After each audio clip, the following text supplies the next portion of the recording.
Oft werden Ideen für Filme an uns herangetragen, die sich dann natürlich auch ein bisschen in unserem Kopf festsetzen, wo wir überlegen, wie könnte man sowas umsetzen, wie könnte man sowas vernünftig darstellen.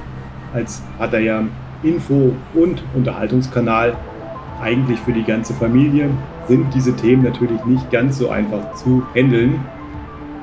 Das nächste, was dazu kommt, man muss sich halt Gedanken machen, wie kann man diese Dinge vernünftig umsetzen, wie kann man das vernünftig in Bild und Ton darstellen, weil wir haben natürlich das große Problem, die Mädels wollen sich nicht bei der Arbeit stören lassen, die sind dort meistens nicht zu einem Privatvergnügen, haben Kunde, haben Aufträge und so weiter. Schwierig, da entsprechende Informationen und Bilder zu bekommen. YouTube ist ein eigenes Thema, möchten natürlich an solche Sachen eigentlich gar nicht ran, aber es gehört nun mal zu Thailand dazu, also musste man das irgendwie auf die Reihe bringen. Aber natürlich auch so, dass es zu Hause keinen Ärger gibt, weil den muss man sich nicht auch noch ans Bein holen, nur wegen dem YouTube-Film. Zum Glück ist unsere Community mittlerweile so groß und so gewachsen, dass wir immer jemanden finden, der uns auch Informationen liefern kann, die wir brauchen für solche Filme. An diesem Punkt herzlichen Dank an Hansi, ohne dessen Mithilfe dieser Film nie entstehen hätte können.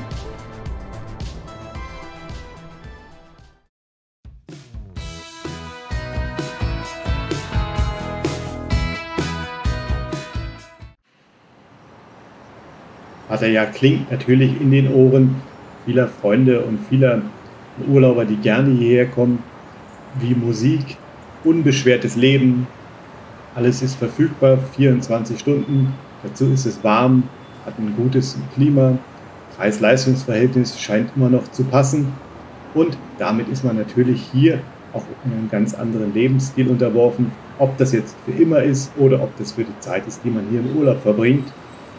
Die Partynächte waren, in Klammern, sind lang und man hat hier natürlich viele Möglichkeiten, schöne Damen kennenzulernen, eine angenehme Zeit miteinander zu verbringen und diese angenehme Zeit kostet natürlich auch ein bisschen Geld und all das haben wir mal in diesem Video zusammengefasst. Vorab noch ganz wichtig, brauche ich wahrscheinlich bei unseren Zuschauern nicht dazu zu sagen, respektvoller Umgang, netter Umgang mit den Mädels, mit den Angeboten, die sie anbieten und so weiter, sollte für uns im Jahr 2022 selbstverständlich sein. Die Mädels bieten oft Dienstleistungen an und sind keine Ware, über die man verfügen kann. Aber wie gesagt, das einfach mal vorab.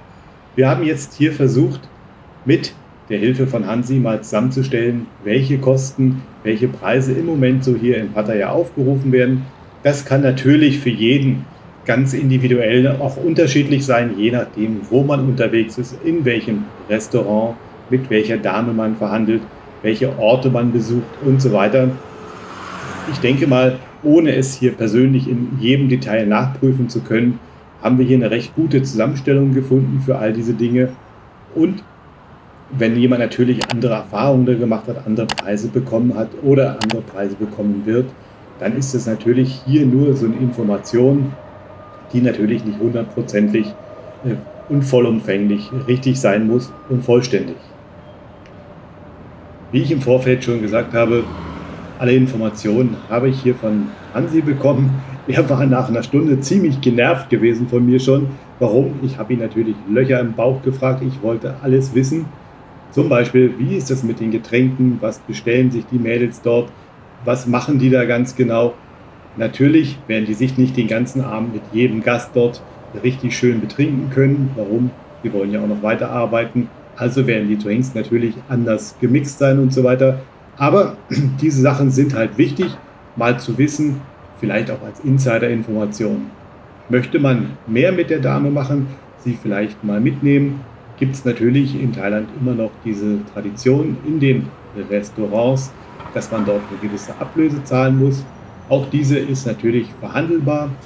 Scheinbar kommt es da so ein bisschen drauf an, wie man mit dem Mädel umgeht, wie man sich stellt mit dem Inhaber oder der Inhaberin und so weiter.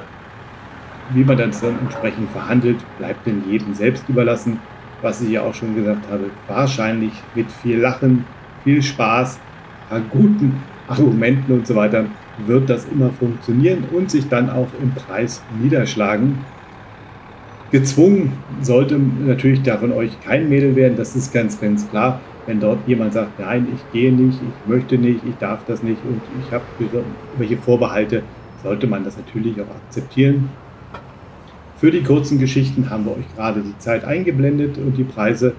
Die längeren Zeiten, also wenn man dann doch mal ein bisschen mehr Kuscheleinheiten braucht, ein bisschen mehr Liebe braucht, könnte man das natürlich auch etwas länger treiben, wenn man das möchte. Vielleicht das Mädel danach noch zum Frühstück einladen, vielleicht noch zu einer kleinen Shoppingtour. Vielleicht entwickelt sich hier auch was draus, weil wie viele haben sich natürlich auch hier schon verliebt, wo dann später eine richtige Beziehung, wo dann natürlich eine richtige Familie draus geworden ist. Auch diese Dinge wird es gegeben haben, auch das hat mir Hansi bestätigt. Heute läuft natürlich sehr, sehr viel über Smartphone. Ihr seht die Mädels, wenn ihr durch die Straßen lauft, hier ständig am Telefon rumhängen. Das ist nicht immer, dass sie sich nur die Seifenopern anschauen, sondern viele der Arrangements werden wahrscheinlich auch online gemacht, so dass es dann natürlich auch viel, viel einfacher ist, sich dort ja auch nicht unbedingt erst stundenlang irgendwo hinzusetzen, sondern man kann das geschickt von zu Hause in aller Ruhe mit den Mädels ausmachen. Entsprechende Webseiten, Apps gibt es da genügend. Ich denke mal, dass jeder die entsprechenden kennt. Und auch hier kann man im Vorfeld natürlich schon kurz absprechen, was möchte ich haben, was ist meine Erwartungshaltung, wo möchte man sich treffen, wie soll das denn ablaufen. Das ganz normale Leben, also im Real Life sowie in den Online-Medien, gar keine Probleme, alles, was man dort machen kann. Die Mädels, die nicht unbedingt bei Restaurants arbeiten oder dort angestellt sind, trifft man natürlich auch. Gerade wenn man zu späterer Stunde hier über die Straßen läuft, könnte es gut sein, dass man mal mit einem freundlichen Hallo, wie geht's und so weiter angesprochen wird. Auch dort könnte man dann entsprechend mit denen sprechen, könnte man mit denen entsprechend die Preise auch verhandeln und die Inhalte verhandeln. Auch hier, was wir schon gesagt haben, respektvoll, nett. Viele Mädels machen das nicht unbedingt aus Vergnügen, sondern weil sie halt finanzielle Verpflichtungen haben, die man auf diese Art und Weise sehr gut handeln könnte. Auch hier dieselben Preise, ähnlich wie in den Restaurants. Allerdings empfällt hier natürlich dann die Auslöse. Wenn man ein bisschen also Geld sparen möchte, könnte man dieses Geld vielleicht investieren für ein paar kühle Getränke, die man schon im Kühlschrank hat, um dem Mädel auch ein bisschen was zu bieten, damit die Stimmung vielleicht ein bisschen aufgelockert ist, dass vielleicht dieses Kunde zu Kunde oder Dienstleisterin-Gefühl nicht aufkommt, sondern man nett, freundlich zusammen ist. Ergibt sich ein bisschen mehr, werden viele auch nicht abgeneigt sein, gemeinsam eine Urlaubswoche oder noch länger zu verbringen. Dann weiß man natürlich, was man voneinander schon hat, da ist man sich sympathisch, dort kann man dann viel, viel Zeit miteinander verbringen. So wie so eine kleine Urlaubsbekanntschaft, die einen aber als Freundin dann schon in der Art und Weise folgt. Natürlich sorgt man dann für Essen, Getränke und all diese Sachen, damit die Dame sich richtig wohlfühlt. Sollte man so ein bisschen überfordert sein mit dem Angebot oder generell, gibt es natürlich auch viele kleine Helferlein, die man hier einkaufen kann. Mein Tipp, aber auch der von Hansi, Finger weg von diesen schwindeligen Händlern auf Mopeds, die das ganze Zeug da kiloweise anbieten. Lieber zur Pharmacie seines Vertrauens gehen. Auch dort kann man das alles einkaufen, ohne sich irgendwie großartig schämen zu müssen. Liebe Zuschauer, das soll es für dieses Video schon gewesen sein. Wenn es euch gefallen hat, Daumen nach oben. Heute mal nicht so ganz familienfreundlich, aber ich denke auch, diese Themen gehören mal zu Thailand dazu. Kann man sich wirklich auch mal mit beschäftigen, kann man sich mal anschauen. Gerne hören wir eure Erfahrung zu dem Thema. Schreibt sie uns in die Kommentare. Abonniert den Kanal, liked das Video und wenn ihr möchtet, folgt uns gerne auch auf Instagram. Sagen wir danke für eure Zeit, danke für eure Aufmerksamkeit. Tschüss, bis morgen und hier wird noch ein weiteres Video eingeblendet. Könnt ihr gerne weiterschauen. Wie immer familienfreundlich.